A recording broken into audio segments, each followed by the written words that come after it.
தங்கத்தேரு என்ன காஸ்டியூம் போட்டிருக்கீங்க? அப்படியா? இந்திரா காந்தி. இவரின் இயற்பெயர்?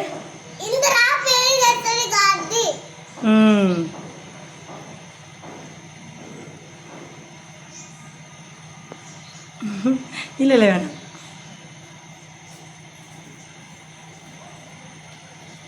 அறுபத்தி 6 வயதில்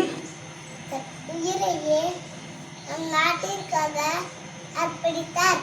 ஓர் உள்நாட்டு கலவரம் என பலவற்றை சமாளித்த இந்திரா காந்தி உண்மையிலேயே ஒரு மனிதன். நன்றி, வணக்கம். ஒரு மனிதன். நன்றி.